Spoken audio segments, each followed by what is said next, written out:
예, 반갑습니다. 박석수 목사입니다.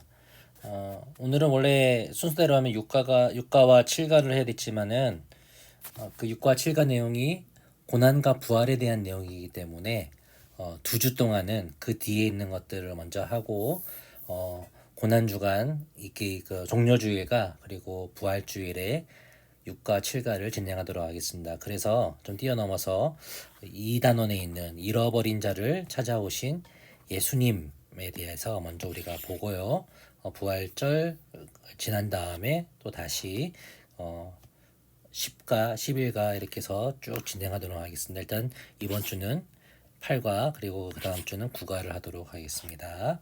8과의 내용은 너희의 믿음을 보고라고 되어 있습니다. 마가복음 2장 1절부터 12절 말씀이 본문인데요. 그 중에서 2장 5절 말씀이 외워야 할 요절입니다. 한번 읽어보겠습니다. 예수께서 그들의 믿음을 보시고 중풍병자에게 이르시되 작은 자야 내 죄 사함을 받았느니라 하시니 라고 하고 있습니다. 예수님은 병자를 고치셨지만은 그 병자를 고치는 것이 육신의 치료로만 끝나는 것이 아니라 죄 사함까지 다 포괄하고 있다. 그래서 예수님께서 오신 참된 목적과 이유를 말해주고 있다는 것을 볼 수가 있습니다. 우리가 이번 과에서 우리 좀 눈여겨봐야 할 세 인물들이 있습니다. 네 인물이랄까요? 첫 번째는 예수님입니다. 그리고 예수님에게 왔던 그 중풍병자가 있고요. 그리고 그 중풍병자를 도왔던 친구들이 있습니다. 그런데 이들 외에 또 예수님에 대해서 어떻게든지 예수님을 공격하려고 했던 사람들이 있었죠. 그 사람들이 바로 바리새인과 서기관 같은 사람들, 예수님을 서기관들이죠. 서기관들. 본문에는 서기관들이라고 되어 있습니다. 서기관들은 예수님을 공격하려고 하였고 중풍병자와 친구들은 함께 예수님께 믿음으로 나아갔던 것을 볼 수가 있습니다. 자, 한번 여기서 아이스 브레이크를 한번 해보겠습니다. 가짜를 찾아라 라고 되어 있죠. 친구의 세 가지 말 속에서 하나의 거짓말을 찾아보세요 라고 되어 있습니다. 여기 보시면은 각자에게 나는 무엇이 있다, 나는 뭐뭐 있다, 나는 뭐뭐 있다 라고 해가지고 자기의 경험을 세 가지를 쓰는데 각자 이 세 가지 중에 한 개는 거짓된 것을 써야 합니다. 뭐 예를 들면 이렇게 할 수가 있겠죠. 제가 한번 써보겠습니다. 나는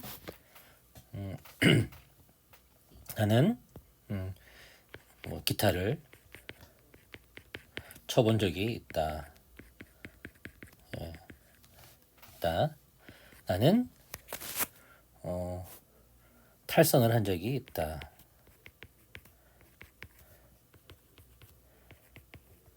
나는 뭐랄까요? 김정은을 만난 적이 있다. 이 중에서 거짓말이 뭐겠습니까? 당연히 세 번째 것이겠죠. 저는 김정은을 직접 만나본 적 없습니다. TV로만 본 적이 있죠.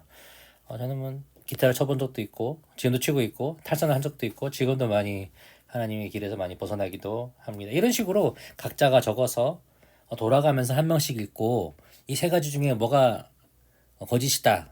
1번, 2번, 3번 해가지고 3번이 거짓이야 라고 이렇게 하는 그런 시간 아이스 브레이크로 한번 가져보기 바랍니다. 이거는 친구들이 얼만큼 내가 이 친구에 대해서 잘 알고 있는가 라고 하는 것들을 좀 살펴보기 위한 그런 것들입니다. 왜냐하면은 이번 주제에 나온 것 중에 중요한 주제가 바로 친구들과도 관련이 있기 때문입니다.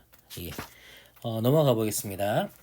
수프로입니다. 중풍병자를 고치신 예수님. 앞에 그림에서 먼저 예수님을 한번 집중해 보자는 것이죠.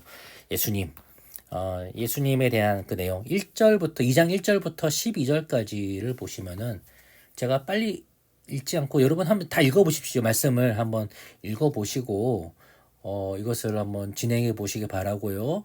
또 학생들과 할 때 그 내용에 대한 대략적인 것들을 말씀해 주시면 될 것 같습니다. 예수님께서 가버나움에 가시니 사람들이 소문을 듣고 많이 들어와서 한 집에 사람들이 아주 많이 모여들었다. 그런데 그에게 나아가고자 하는 한 사람이 있었는데 중풍병자였다. 그 친구들이 중풍병자를 예수님께 데려가서 고칠 수 있을 것이라고 생각했는데 그렇게 하지 못했다라고 하는 이 내용도 보면 밑에 내용들이 다 나옵니다. 근데 먼저 말씀을 읽어야지, 학생들한테 읽어보게 해야지만 이것을 풀 수가 있을 것입니다. 뭐를 푸냐면은 결국은 이거죠. 예. 맨 밑에 나오는 동그라미 이 물음표 부분에 어떻게 돼야 될 것인가. 예, 이 사람들 누굴까요? 서기관들, 바리새인 같은 사람들입니다. 예수님께서 한 집에 모여서 사람들을 고치고 계시고 천국의 말씀을 전하고 계실 때 이 사람들은 너무 인기가 많다. 틀린 말만 해봐라. 꼭 잡아내야지라고 하는 부정적인 생각을 가지고 있었던 서기관들입니다.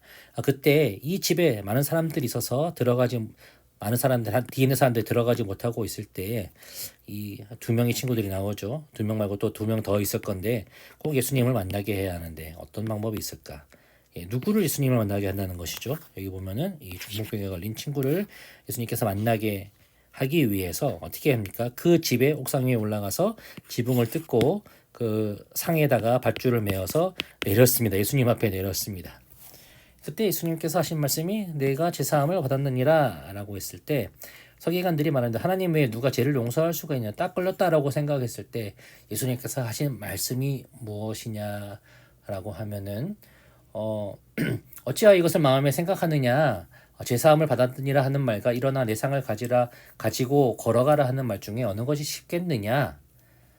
당연히 내 상을 가지고 걸어가라는 말이 더 쉽겠지만 그러나 인자가 땅에서 죄를 사하는 권세가 있는 줄을 너희로 알게 하려 하노라 라고 하시며 일어나 내 상을 가지고 집으로 가라 하니까는 일어서게 되었다. 그때의 사람들의 반응. 여러분들 교사 교재에 나와 있는 것과는 좀 다른 부분들이 있습니다. 예, 12절에 있는 것을 봐야 됩니다. 그가 일어나 곧 상을 가지고 모든 사람 앞에서 나가거늘 사람들이 다 놀랐다. 예, 죄송합니다. 너무 글씨가 엉망이죠. 예, 다 놀랐다. 예, 그리고 하나님께 영광을 돌렸다. 우리가 이런 일을 본 적이 없다. 이런 식으로 얘기했습니다. 나 놀라고 하나님께 영광을 돌리고 했다.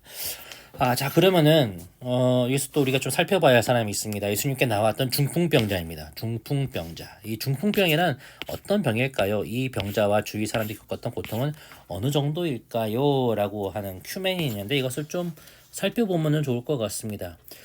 이 중풍병이라고 하는 것은 이 뇌가 혈관이 막히거나 혈관이 터지는 질환입니다. 저희 아버지도 18년 전에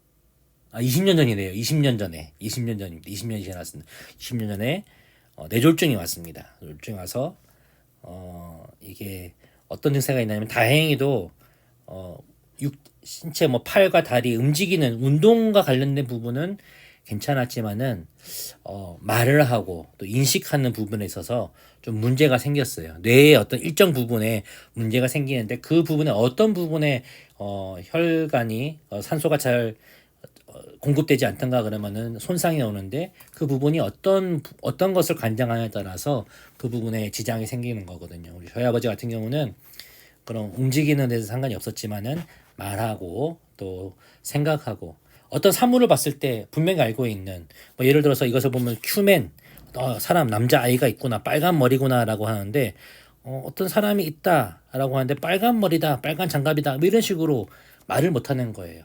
그렇게 되는 것이 있었습니다. 얼마나 참 마음 졸이고 걱정이 됐는지 모릅니다. 근데 만약에 이 오늘 본문에 나오는 이 중풍병자처럼 사지를 잘 다루지 못하는 사람이라면은 얼마나 힘들겠습니까? 가족 중에 한 명 정도는 이 사람을 돌보기 위해서 생업도 그만두고 아마 계속 챙겨야 하는 그런 일을 갖게 될 것입니다. 예. 혹시 여러분들 집안에도 학생들 집안에도 이런 분들이 없는지 한번 살펴보시고 참 힘들겠다 위로할 수 있고 또 여러분들도 하나님 주시는 위로 가운데 있기를 바랍니다. 넘어가 보겠습니다. 대단한 우정. 이제 누구로 들어가 보냐면은 이 서기관들, 예수님께 대해서 이렇게 비판하고 어떻게든 흠집을 잡으려 해도 서기관들과 그 중풍병자의 친구들을 한번 볼 것입니다. 그 둘이 많이 다른 부분이 있었습니다. 어떤 부분이 달랐을까요? 다른 점이 있었는데 서기관들은 예수님에 대해서 좋게 생각하지 않았죠. 예수님께 전하시는 천국 복음에 대해서 되게 혁명적이다, 안 좋다라고 생각했고, 그리고 저 가난한 이 갈릴리 사람이 뭘 할 수 있겠느냐라고 우습게 보고 있었지만은, 그러나 예수님의 말씀에 그들이 압도당하자 그것에 수긍하기보다는 오히려 더 반항하고 어떻게든 흠집을 잡으려고 했던 것을 볼 수가 있습니다. 비판하는 시각을 가지고 있었고요. 그리고 부정적인 생각을 가지고 있었고, 부정적인 생각, 그리고 흠집을 잡아서 정죄하려고 하는 의도가 있었습니다. 반면 중풍병자의 친구들은 오직 이 예수님만 우리 친구를 고칠 수 있겠다라고 생각하면서 예수님을 의지했고, 믿음이 있었고요. 어떤 믿음? 병고침에 대한, 자신의 병고침에 대한 그런 믿음이 아니라 자기 친구에 대한 그런 병고침. 우리도 그런 믿음이 있어야 되지 않겠습니까? 나의 아픈 것들, 우리 나이 들다 보면 아픈 데가 있고 그렇게 해야 되는데, 자신의 병고침만 바라보는 것이 아닌 나의 친구나 나의 가족이나 나의 친지나 아니면 내가 알고 있는 옆에 있는 지체들을 위해서 기도하고 또 구할 수 있는, 하나님께 나갈 수 있는 그런 믿음이 필요합니다. 그리고 적극적인 그런 마음이 있었죠. 얼마나 적극적이었냐면은 지붕을 뜯어낼 만큼 그런 적극적인 믿음이 있었다는 것입니다. 자, 그렇다면 밑에 봅시다. 친구들이 중풍병자를, 자기 친구를 예수님께로 데려가기까지 어떠한 장애물이 있었을까요? 그들이 겪었을 어려움을 상상해서 기록해 보세요라고 되어 있습니다. 한번 상상해 볼 수가 있겠죠. 예, 첫 번째, 입구에 사람이 너무 많았다. 예, 두 번째, 그 친구, 아픈 친구, 몸을 움직이지 못하는 친구를 들고 가야 된다. 그래서 길거리를 지나가야 한다. 사람들의 시선, 부끄러움, 속된 말로 쪽팔림을 경험해야 했겠죠. 예, 죄송합니다. 두 번째, 그리고 지붕을 뜯어내고 수고가 있어야 되고요. 그리고 또 뭐가 있습니까? 배상을 해야 되겠다라고 하는 염려도 있었을 것입니다. 그리고 뭐 여러 가지 마음들, 포기하고 싶은, 스스로도 포기하고 싶은 마음이나 아니면은 의심의 마음도 분명히 있었을 것입니다. 과연 저 예수님이 내 친구를, 이 움직이지 못하는 내 친구를 고칠 수 있을까라고 하는 그런 것이 있었겠죠. 그럼에도 불구하고 이 친구들은 참, 여기 앞에서 봤을 때 예수님을 바라보는 시각이라고 되어 있는데요. 이것은 이렇게 믿음과 적극적인 마음이 될 수 있겠지만은, 제가 주일날 이 메시지를 전할 때 하는 것은 세 가지가 있어요. 세 가지 포인트가 있는데, 첫 번째는 영어로 한번 써보겠습니다. Friend in need is friend indeed. 예, 무슨 말입니까? 어려울 때 친구가, 어려움 가운데 있는 친구가 진정한 친구다라는 것이죠.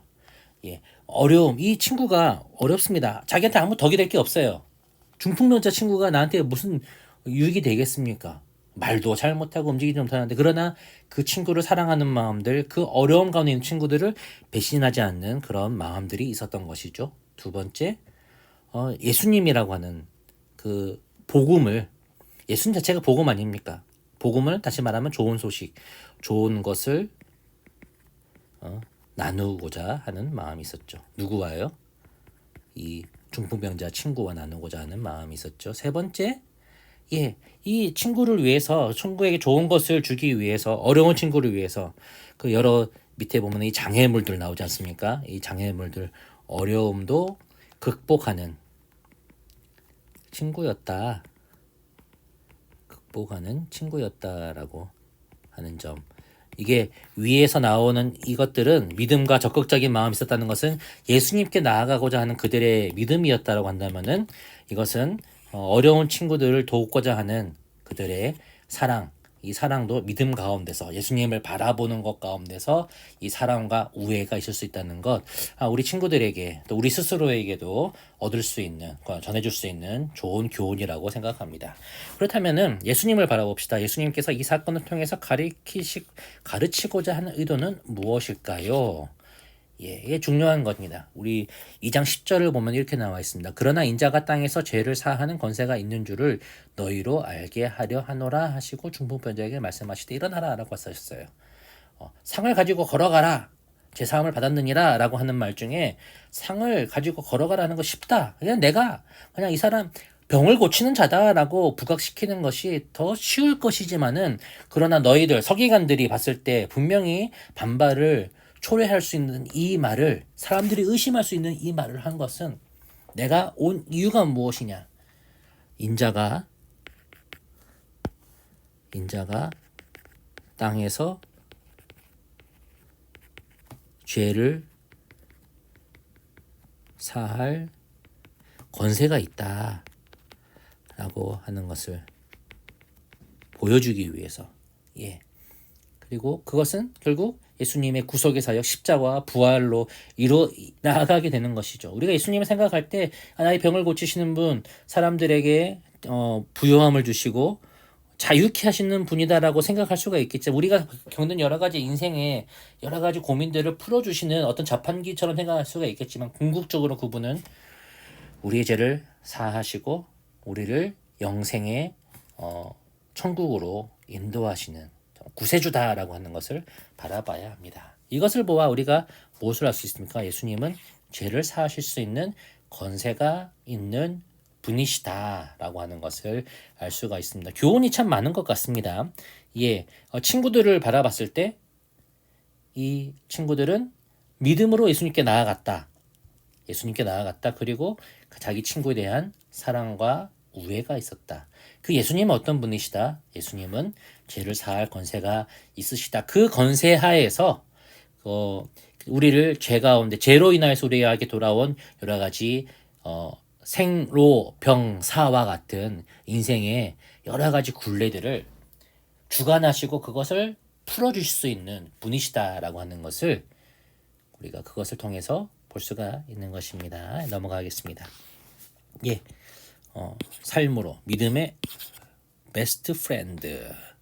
아래 빈칸을 채우면서 내 주위의 베스트 프렌드에 대해 생각하세요. 내가 베스트로 생각하는 친구가 누구입니까? 내가 생각하는 어떤 친구, 좋은 친구, 나를 베스트로 생각하는 친구가 누구가 있습니까? 라고 하면서 이렇게 한번 적어보시기 바랍니다.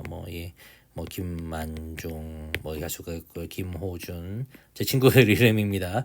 그런 이름들이 쭉쭉쭉쭉 나올 수가 있습니다. 그렇다면은 이 예수님께 인도하여 베스트 프렌드, 이 베스트 프렌드로 적어놓은 친구들 중에서 내가 예수님을 잊지 않는 친구들, 정말 복음을 전해야 될 친구가 누구인가 해서 카톡 그림이 나와 있죠. 복음의 메시지를 전해보세요. 한번 적어보세요라고 해보시기 바랍니다. 친구들에게. 친구야, 이번 주에 교회에 나가자. 난 널 정말 좋아하는데 정말 인생의 구원자 되시고 우리를 허망하게 만드는 죄로부터 죄의 권세를 사하시는, 죄 사하는 권세가 있으신 예수님을 너가 만나보길 바래 라고 전할 수가 있겠죠. 그러면은 답이 어떻게 오겠습니까? 이렇게 그렇게 이런 식으로 막 나올 수가 있을 것입니다. 어쨌든 한번 전해보고 했으면 좋겠다. 그래서 숙제로 내주면 좋을 것 같습니다. 친구에게, 나의 베스트 프렌드에게, 예, 복음의 메시지를 전해보세요. 뭐라고요? 예, 숙제다. 숙제로 내줘서 이것들을 수행하도록 한번 해보라. 흔히 이런 거 하라고 하면은 베스트 프렌드라고 해가지고 내 옆에 있는 친구도 있잖아요. 교회에 나와 있는 옆에 있는 친구들을 적을 수도 있어요. 그러면 안 된다. 교회에 있는 친구들 말고 교회에 물론 이제 아직 믿음이 적은 친구들도 있겠지만은 나의 학교의 친구들 혹은 나의 믿지 않는 형제나 그런 사람들한테 한번 써봐라. 그리고 그것을 캡처해가지고 선생님한테 보내봐라 라고 한번 숙제입니다. 예, 꼭 해보시기 바랍니다. 저 이거 메시지 전할 때 한번 꼭 얘기하도록 하겠습니다. 메시지 때 전하도록 하겠습니다. 예, 이상입니다. 네, 밑에 거들은 한번 쭉 보시고 넘어가도 될 것 같습니다. 친구, 우애, 그리고 믿음. 주제를 한마디로 말해보자면요, 이렇게 말할 수가 있습니다. 주제를 여기다 써보겠습니다. 주제는 무엇이냐? 참된 신앙은 참된 우정을 뭐한다? 예, 낳는다. 아주 중요한 주제라고 생각합니다. 참된 신앙, 예수님을 향한 참된 신앙은 참된 우정을 낳는다. 신앙이 먼저고 그 신앙 위에 우정을 쌓아 올리는 겁니다. 예, 이렇게 정리를 하도록 하겠습니다. 예, 이상입니다. 수고 많으셨습니다.